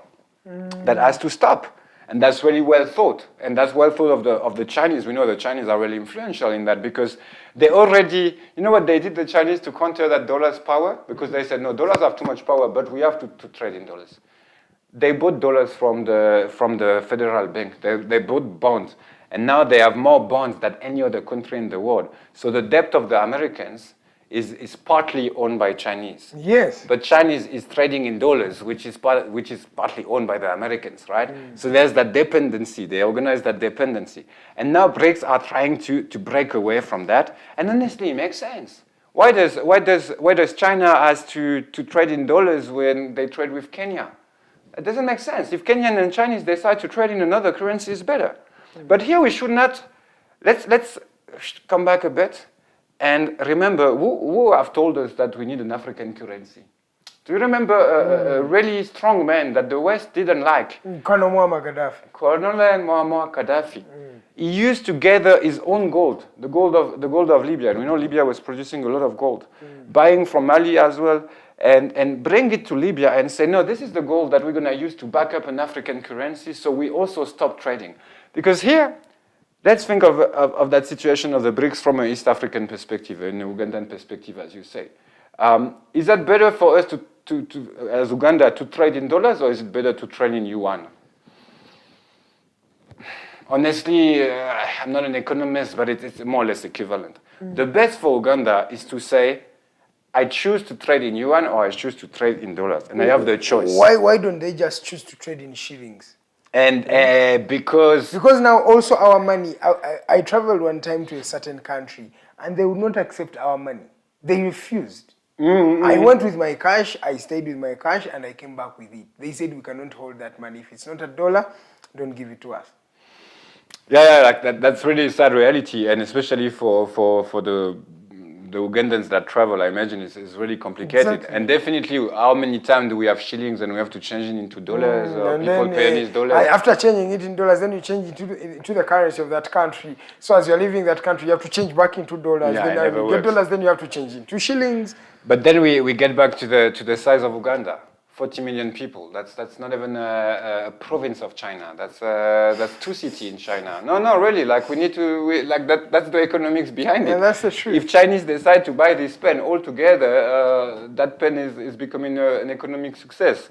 If they don't, that pen stay here. You know what I mean? So once again, They have the biggest market. the shilling. You're right, but the shilling is in Kenya. It's in Tanzania. If East Africa had one currency, then yes, you would go to West Africa, and when they give you franc CFA, you would be rich, right? Same in South Africa. But because we have 3 different currencies, right? So even if it's actually the same name or the same macroeconomics behind it, similar type of economy, we decided to have 3 currency, right? Exactly. And so monetary independence is important. So it's good that Uganda has control of its macroeconomics, especially in terms of inflation. That helps the government to balance the economy and to make sure like international shock are not felt so strong in the country. But also in parallel to that, to have a stronger currency come together. Exactly. Like the BRICS are saying. The BRICS are saying Brazil, Russia, India, South Africa, and China come together within a similar currency. European Union have bring France, Germany, Italy, Spain, and Hungary, all those strong countries, and they said, no more franc, no more Dutch mark. Now we have the euro, right? Why can't East Africa don't do the same? Why can't just Africa do the same? And especially, let's have one currency as Africa, because we are stronger together, really. Why do I need to have a visa to go to Algeria? Why? And even that currency thing is, I'm going to say something, it's really, really bad. Do you know what is the only currency that is kind of Pan-African right now? It's the franc CFA. The franc CFA, you can use it in Senegal, you can use it in Ivory Coast, you can use it in all West Africa and Central Africa, but they're not compatible. But anyway, don't pass the details. So the only countries that have decided to mutualize their currency are those that were under French colonialism. And do you know why? Because they didn't have the choice. That was made for them at independence. And part of their gold that back up that currency is in French banks. Yes. French National Bank, right? Their gold reserves. Yeah, the gold reserve is there. So, which is scandalous, right? And so it's really sad to realize that actually even foreign power, back in the day, when the French controlled West Africa, they wanted one currency. They didn't want 14. Right? But now, us in 2023, we look at our currency and we realize they're weak in front of all other currency, and we cannot integrate. And we do not integrate in that monetary capacity, right? It would be not so easy, but it would be really feasible for East Africa to create one currency only for international trade. Exactly. And to say, because everything we buy in Uganda come from overseas, come from Mombasa or Dar es Salaam, right? A lot of it, right? Some of them come by road, but really it's those two harbor. So that's where the point of transactions are, and it would be easier to have one currency rather than having 2 and 3. But that's what the BRICS are doing, and I think the BRICS illuminate us on this. And I appreciate the fact that the BRICS will try to stop the domination of dollars, because by doing so, they might make us rethink. What is the domination of dollars here? And why is it that we still dominate? So you guys are getting out of the USA trap. It feels like now the world is finally absolving itself from USA. You know, that hangover of post-World War II. This is the gentleman who has been leading the country. It feels like countries and economies are restructuring themselves to tailor themselves to the challenges that are happening today and happening in their country today. But how feasible is it for us to work without the United States? Because you realize the United States really, they run some of the biggest global organizations in terms of the United Nations, in terms of the World Bank, in terms of the IMF. These boys are the ones that are having more or less the biggest shares in these particular organizations. You have said the dollar. We're using the dollar in the international market, all the stock markets. Most of the reserves are in dollars. So how does it look like if we're trying to get away from USA at a time like this, when he's still really calling the shots? It's as you say, they do have all the institutions that not rule the world, but participate to the ruling of the world, right? I just want to bring a bit of history here, right? Yes. So at the end of the Second World War, USA emerged as one of the dominant power and the main dominant power, right? Is challenged by USSR. From the 50s, beginning of the 60s, USSR is higher up. USSR do better. Remember, they are the first country to send someone in space. Just for clarity, USSR is Russia, also what was Russia? Yeah. Exactly. But with Ukraine at the time, and with Ukraine other countries, right? Yeah, so they do really good. They extend, they succeed, and at the same time, the Americans are stuck in Vietnam, and so USSR is doing really good. So the Americans are not as leading as they are, right? Now the USSR fall in the 90s, right? Yes. The Berlin Wall. They break out. 89, the Berlin Wall fall. 91, they fall out. Now, the West put a crazy, stupid president, Boris Yeltsin, in power, which is a really sad thing for the history of Russia. He was an alcoholic chosen by foreign powers. It wasn't really good. But anyway, let's just get back. So I'm losing myself. First, after Second World War, they get dominant, right? Before that is Europe, a European powerhouse, the UK, France, Germany. France and Germany. Then the Americans are battling the USSR. Then USSR fall on its own, really. Even if the narrative is the Reagan won, no, they fall on their own due to their own problems. It was their challenges, yeah. And then Americans become the policemen of the world. They think they can do everything they want without anyone's permission. So they go to Somalia, they try to sort out the conflict. Did it work? No. They go to Afghanistan, they try they kick out the Taliban. Did it work? It has finally not worked. Since 2 years, they're still in power. So they decide to have that power, right? That's hegemonist power at the time, really, really, really strong. Now we are in a new era. We are in the era where that power is being challenged and the world is becoming multipolar, right? Brazil have a stronger influence in Latin America than the US, right? And it was not like this. Back in the day, 60, 70, the US were ruling. Right, that even part. South America. France and other American allies are losing slowly but surely their power in Africa and their grips in Africa.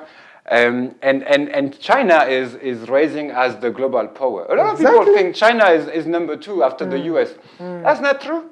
That's an American, that's because we speak in English that we say that.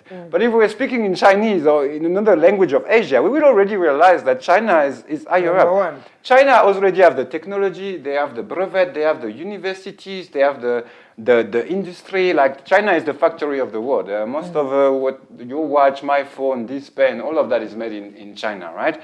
So definitely that one center of power in the world that was the United States is being challenged. No longer de facto. De facto. And when Russia is able to go to Ukraine and decide to make a coup, who was doing the last coup in Ukraine? They don't say that much on media, but you will hear it here. It was the American. In 2014, there is a pro-Russian president in Ukraine, and they organized the Maidan revolutions. They financed the Maidan revolution. They trained the leaders. And they make sure it's a pro-Ukrainian nationalist president that take power, right? So Ukraine was already a playground of different battlefields, but now we clearly see that Russia has said, no, we stop that. Now it's Russia, right? And so you have a situations where the historical allies of the US that made them strong, such as European unions, are not as strong as an economic power in the world. And you have the rise of strong powerhouses that are willing to renegotiate how the world functions. So we are in a way much more multipolar world, right, that we used to be. And that's where the BRICS got interested, because that G7, the global North power, is drilling, is weakening, right? Yes. But those BRICS are emerging. So they still have a lot of issue to sort out. China is not a paradise. Russia neither, and India neither. There's a lot of poverty, a lot of economic challenges, but there's a growth. And we see that those power will play an important role in the future. And when you say, can we get rid of the IMF and the World Bank? I say, Edgar, you and I, we can't. But if we let the Chinese and the Indians do it, and the South Africans, they might find a solution, right? Think of the same situation Uganda is right now with the IMF. We spoke about that at the beginning, right? IMF said, no, we don't want to finance anymore. And now we are all like, hey, where are we going to find the money? Where are we going to find the money? Now imagine if the BRICS have already their own institution, and they're building it. They as far as I understand, like it doesn't have the fund yet, but they're definitely building it. Of course. They're building their own banks for development, right? Now Uganda can say, hey, can we actually finance via your bank, like the infrastructure the IMF doesn't want to finance anymore? And what do you think IMF will do? IMF will be scared of that because IMF get money from those loans. It's not like there's interest. They get money. They're a financial institution that receive money. So I think it's definitely going to go towards a positive evolution, that we have more development bank for development, that the BRICS are bringing their own institution that can challenge the Americans. So the American coalitions will be a bit more, how do I say that, delicate. Is that why we have when they do those stuff? Is that why we have seen South Africa really leaning on the side of Russia? There have been a lot of challenges and mistrust around South Africa as on the global spectrum. Many global players thinking South Africa is really not an ally of the West, pretending to be an ally, but really they're smuggling guns into Russia with the Russian-Ukraine. They are trading with Russia. Now they are forming BRICS. Ramaphosa and his team, where do they lie lastly as we leave this topic? So as some of your listeners know already, I have a lot of a Marxist intellectual tradition, so I believe in what we call the national bourgeoisie, the ruling class, right? And if you look at South Africa is ruled by the African National Congress since 1994, Nelson Mandela, Thabo Mbeki, Jacob Zuma, and after him, Cyril Ramaphosa. All of them trained in Russia.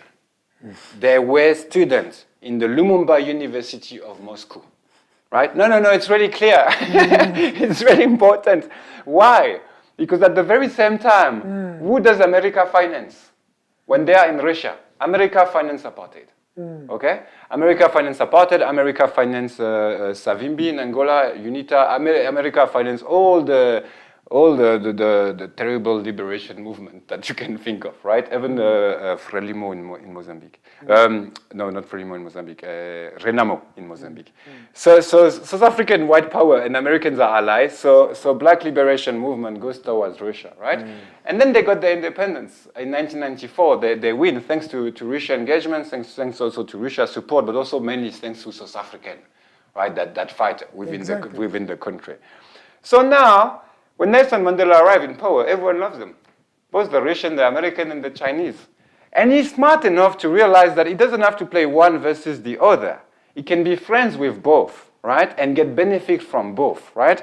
And the ANC, we can criticize the ANC, but that they done really well. Nelson Mandela was able, think about that in 2023, an African president doing that. Nelson Mandela was able, when he was president, to visit Taiwan and China on the same day and be clapped by both.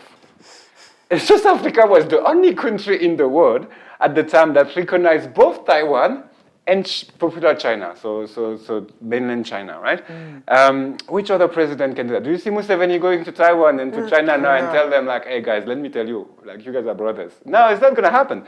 So South Africa have developed that really genuine politics of saying, and thanks to Nelson Mandela, that was a global icon, but we can speak to everyone. We speak to France, we speak to Russia, we speak to the Americans, and we speak about them equally. So when there's a new interest that raise, such as the BRICS, who is the best African power located here? Is it Uganda that has a lot of IMF loans and strong American allies? Is it Niger that is allied with France? Is it no? It's South Africa, because South Africa have that tradition of being able to speak with both the Russians and the Americans, and I found that beautiful. And I know that I find that strategic rather than beautiful. But it's strategically beautiful. Let's say it is beautiful that they are able to deploy that strategy, and no one can say anything. Let's delve into another discussion as we finish this show. That is July being one of the hottest, if not the hottest, month in 100,000 years. Climate change should be real. Is this climate change, or it was just... Did you not feel it here in Kampala? It was hot, that's what I'm saying. And it was my birth month, so I experienced it. You realize that when we go beyond 30 degrees, there's something going wrong, right? Yeah. It's very fascinating what's happened, and I think I will let the listeners with more questions than answers. But we keep saying that Central African states societies are weak in front of climate change. That climate change is going to be harder for us than for the rest of the world. And the reality of June, July, and the recent months and this year is that Europe hotness and not hotness. Sorry with my English. Europe temperature is rising faster than other part of the globe, and North Pole temperature as well, right? So one of the big questions we should ask ourselves here is that, is it true that it's worse here than it is that side? And I do think that what we see is that a raise of consciousness that the global north is going to be really, really, really impacted, and that their population lifestyle is going to change completely. And I think like that's something as here from the perspective of looking at the world from East Africa, our life of East African will change less than the life of Europeans. They already accustomed themselves to a lot of global consumption that will not be possible with climate change and the rise of the rise of global temperature. All this trade is what produced that. So what I found interesting to think of in terms of an East African perspective is what are the consequences of Europe being under the hottest month in history? What does it mean for us in order to negotiate a fair and just climate change transition? Remember, there is climate justice activists call for a better financing of the climate resilient infrastructure that we're going to have here. My question, and to everyone that listens to us, is how can we take advantage of that? How will East Africa take advantage of the fact that slowly but surely Europe and the Americas are becoming hotspot in terms of climate change and climate activism. We need to take advantage of that. We're not dealing with in the next 10 years, we will not deal with the same European Union and the same Europe than we've been dealing in since 20 years. There are some sentiments that think that climate change is a hoax. Yeah. Yeah, and I think you've seen those statements that they said in 1980s this would happen, it didn't happen. They said in 1990s this would happen. What do you have to tell those people who still have that ideology that climate change is a hoax? I will tell them to read books such as The Unhabitable Earth by Lionel Rich, I think. To read fossil fuel and global warming. What you learn from those books is that from the beginning of science starting to understand about climate change, you have had people with a lot of money that try to push a counter narrative, right? And so what you see is fossil fuel industry, especially, raising up towards those debates and trying to introduce doubt. And doubt is easy. They don't have to demonstrate that they're right. But they introduce the idea that maybe it's not like this, right? And so therefore, it prevents the population and the people to really tackle the issue. Because if maybe it's not the main issue, maybe we should speak about what do we do first. Do you know what was the first group represented in the last COP? It wasn't the Indians, it wasn't Chinese, it wasn't European Union's delegate, it wasn't African delegate, it was fossil fuel delegate. And they managed to make sure that the next COP is organized in a fossil fuel producing country, EAU, right? Yeah. And so what I think all of those debates tell us is that there is large disinformation system that are in place, and that as young journalists like you and some of your team members, it is really important to be able to give to the youth the tool to understand the difference. What is science saying? What is the anti-science people saying, or anti-climate change people saying? It's really important we give people the tool to make their own decision and to decide. But I can assure you here, with no doubt, that climate change is unfortunately real, and that it is expected. It's since 1975 that the petroleum company knows that the more you take carbon and the more you consume fossil fuel, petrol and gas especially, the more you create greenhouse, and the concentration of greenhouse in the atmosphere will change the temperature. That they know since 1975. Why is it that nothing has been done until today, more or less? It's because they managed to disinform. They managed to create doubt. They managed to make us doubt that this was real. But now in 2023, it's done. It's real. Like you have said it. It was a really hot month in Uganda. It's my first month of August here, so I can't draw conclusions, but I've been told that the rain is a bit playing funny, that it used to be raining more back in the days, and the temperature was a bit lower. Now they're higher up. So it is important we understand this is a global shift for a lot of population that live under democratic regime, but definitely that is becoming a really, really important agenda for the future, for international relations, for geopolitics, and both BRICS and climate change will play an important role. And that's why I think where Museveni, getting back to that in original conversation of Museveni's situation, Museveni understands those things. He's trying to lean now on the climate change card. Exactly. He's playing the climate change card because a lot of money is going to come from that, and I think he's hoping like he can straighten his power and maybe even develop Uganda in the between. Okay, thank you so much. You mentioned that you have an engagement, so we have 8 minutes, and allow me just thank you so much for joining us, and of course for giving us that insight on the African continent. So we try to have you here so that you can look at the global spectrum, because we are not living as an island in Uganda, really. We are a country that is working in accordance with international laws, and of course, what happens in the rest of Africa influences what happens here. So thank you so much for coming through and giving us those insights. Thanks so much. And of course, thank you so much to our viewers who have watched us since morning. There is a lady here who had a remark for you. She's called Kali. Oh, I think it's a man, not a lady. It's called... he's called Kalyango Musa Mutesasira. He said, truly appreciate our guests for his analytical work. And he says, if the gentleman informs about the environment protection, the next advert should empower the lady by answering the question in detail. It's just for the purposes of empowering our girl children, that they can be informed at the same level with the men. So thank you so much, gentlemen, for watching us. And of course, thank you so much, Thomas and Ali, who has been on camera. And of course, the entire production team. Thank you so much. Please do not, leave this information here. You can share it to as many people as you can in those WhatsApp groups, on these Facebook page groups, all those. Just share this content so that people can continue watching us. You can view this particular episode on our YouTube. It is at The Alternative Uganda. You'll find all our videos there, our content there in. So thank you so much. I will see you tomorrow. It will be a Friday. Mr. Mokose, Arnold, Anthony, and Farida Bikobere are always here on Friday, starting from 8 to 10 a.m. Please do not miss that for anything in the world. From the entire team, enjoy your morning.